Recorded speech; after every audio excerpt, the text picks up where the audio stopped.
right, guys, so here's where we first started rearranging the equations to get them back into standard form for a parabola. So remember, standard form, we either have x minus h squared equals 4p, y minus k, or we have y minus k squared equals 4p, x minus h.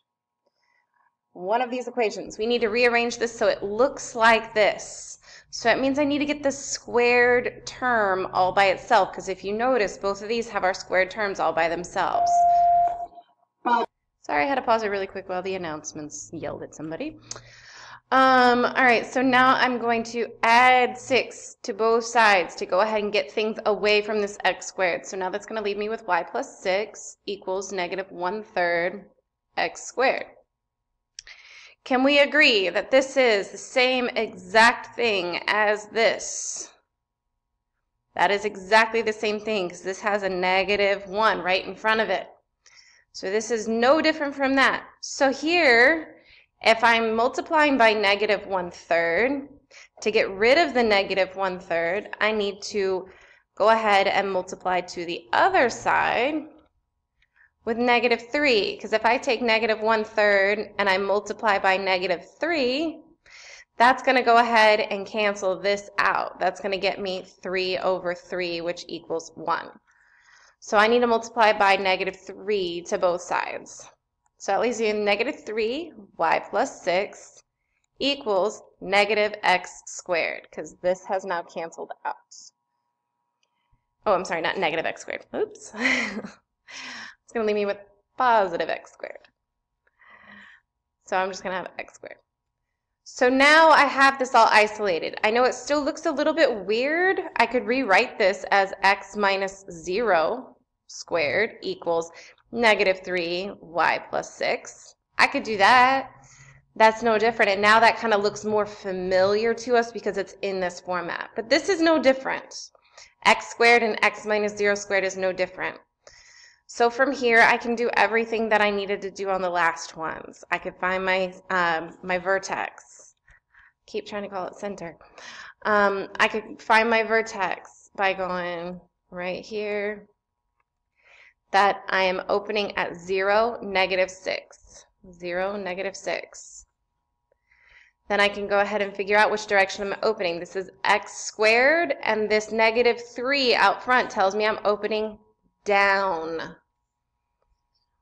Okay, so now what I need to do is I need to figure out my axis of symmetry.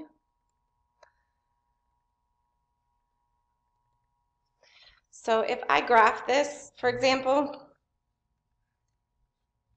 if I graph this at 0, negative 6, I'm coming down here, 0, negative 6, and I'm opening down, right? My vertex, or my axis of symmetry is wow, that's really bad. My axis of symmetry is going straight up and down through that whole y-axis. It is the entire y-axis. Contrary to what you want to say, it only touches the x-axis once, and every single coordinate on that whole entire line will stay the same for my x value. My y changes. So this is x equals 0. Okay? So then the next thing that I have to do is I have to figure out what my p value is. So I have 4p equals, and whatever number is out front, negative 3. So that means that p equals negative 3/4. So I'm going to take this p and I'm going to add it and subtract it from my vertex, because my focus is plus p away from my vertex and my directrix is minus p away from my vertex. So I have to figure out which one's changing. Well, I already addressed that. This is 0 here, so it's going to be the negative 6. It's the other one. So I'm going to keep my 0. I'm going to keep that negative 6, and I'm going to add p. So I'm going to add negative 3/4. This is going to give me my focus. So if I have negative 6 over 1 plus negative 3 over 4, if I'm going to go ahead and get this, I'm going to multiply by 4 to top and bottom. And that's going to get me negative 24 over 4 minus 3 over 4. So that's going to get me 0 and negative 27 over 4. That's where my focus is going to be. And then my directrix, I'm taking the exact same thing, that negative 6, and I'm subtracting p. So I'm going minus negative 3/4. So this becomes a big plus. So now I have negative 24 over 4 plus 3/4. And that's going to get me that my directrix will equal y equals negative 21 over 4. It's a y equals because this is an x equals. And it would be over here, and my focus would be here. Okay?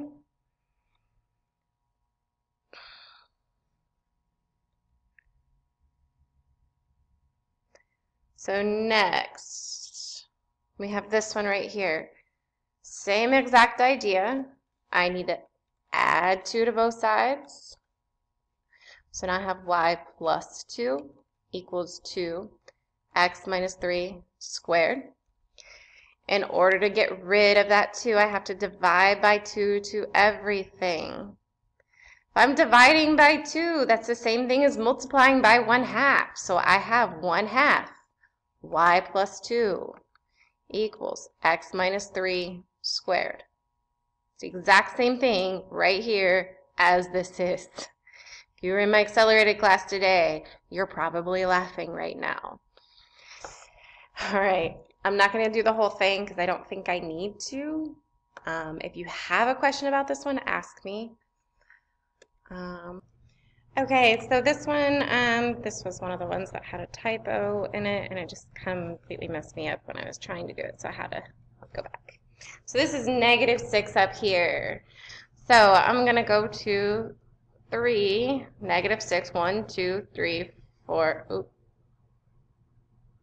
2, negative 6, I can read. 1, 2, 3, 4, 5, 6. Positive 2, negative 6, and my focus is at negative 3, negative 6. 1, 2, 3. 1, 2, 3, 4, 5, 6. Okay, so if this is my focus and this is my vertex, I have to remember that my rule is that my vertex has to open up and the parabola has to contain my focus. So if I was to open up, that wouldn't happen, right? That wouldn't happen, down, that wouldn't happen. But left, it does. That is a really bad parabola, but deal with it. Not an art teacher. All right. So if this is what I have, what I need to do is my whole directions on this is that I need to figure out what my equation is in standard form. So let's talk a little bit about what I'm trying to look for. I need to make this into a certain format. So this is going to be opening left, and if it opens left, that means that I'm going to have a y squared. Because remember, right and left is y squared. If it opens left, that number out in front, the p-value, is always going to be negative. So I know this information. So right now, I know that my general format is going to look like this, where I've got the y minus k squared equals 4p x minus h. I'm going to be looking for this equation. Now, I already have h, I already have k. I have that information right here. I just need to solve and figure out what 4p is. So in order to do that, I need to figure out what the difference is between my vertex and my focus. Because remember, the definition of p is that my focus is plus p units away from my vertex. So that means that the length from here to here is plus p. Well, since this is graphed in their whole numbers, it's nice and easy for me to count. I can go, starting from my vertex, 1, 2, 3, 4, 5. It's going to be 5. So I've got that, but let me go ahead and make sure. I have to find the difference between my start and my end. So remember, difference means subtraction. So I'm going to go 2 minus -3. That's going to become plus, so now I have 5. This is a positive 5, though. I need a -5. That's okay. I'm just going to make it negative there. It'd be the exact same thing if I went -3 minus 2. That gets me -5. So the same numbers here, I'm using the same numbers, my -3 and my 2 from my vertex and my focus. I'm using that and I'm getting 5 or -5. As long as I know that my p-value is positive or negative, all I do is take the number and put it with the sign. So now I have that p equals -5, so I'm going to do 4p equals -5. Oh, sorry, just kidding.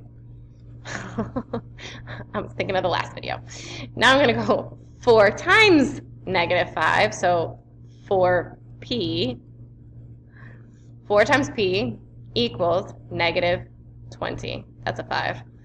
I know it kind of looks like a 6, but it's a 5. So I have -20. So now I have my 4p, I have my h, I have my k, I can put it in this equation. So I have y minus 2. Oh, just kidding. Wow, I'm full of mistakes. Y minus -6. So plus 6, because that's my k, and there's my k. It equals 4p, which is -20. X minus h, so that's the 2 value up there. That is my equation. This is it. I don't need to do anything more. I don't need to do anything less. What I had said about the quiz, that there were people that had questions like this and they left it completely blank. I had h and k. I could have at least done y plus 6 squared equals 4p x minus 2. I could have at least done that and not have solved for 4p, and I still would have gotten some credit. If I left it blank, I got no credit. So remember that.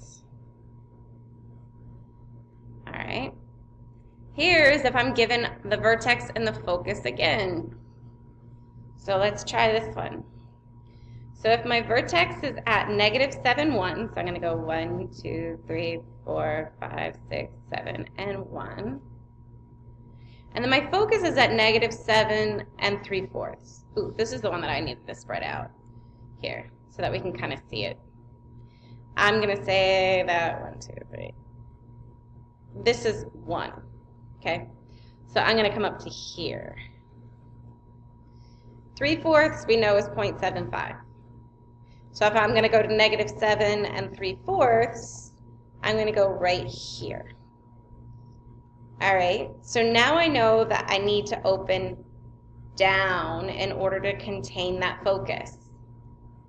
So now I just need to find this length. Because I have h, I have k. Again, using a little common sense, I know that it's going to be 1/4 because if this is 1 and this is 3/4, the difference is 1/4. But I can also figure that out by going 1 minus 3/4. If I do that, I'm going to be going over 1 times 4 times 4. So now I have 4 over 4 minus 3/4, and that gets me 1/4. So same thing. Now I just need to figure out which equation I'm using. Since this opens down,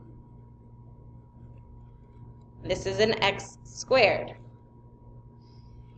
If it opens down, my p-value is negative, because anything going down or left is negative. So now I don't have 1/4, I have -1/4, which I would have gotten if I had done 3/4 minus 1. This would have been 4 over 4, and this would have gotten me -1/4. Again, I'm not picky about which one you're doing, just make sure that your p-value is correct by getting your sign. You're going to get the same number whichever one you subtract from the other. Just make sure that you know whether or not it's positive or negative. So now I have p, I just need to figure out what 4p is. So that's 4 times -1/4. Well, that's just going to get these canceled out, and that's just going to equal -1. Okay, so now I can put my equation in. If this is x squared, I'm going to be using the x minus 8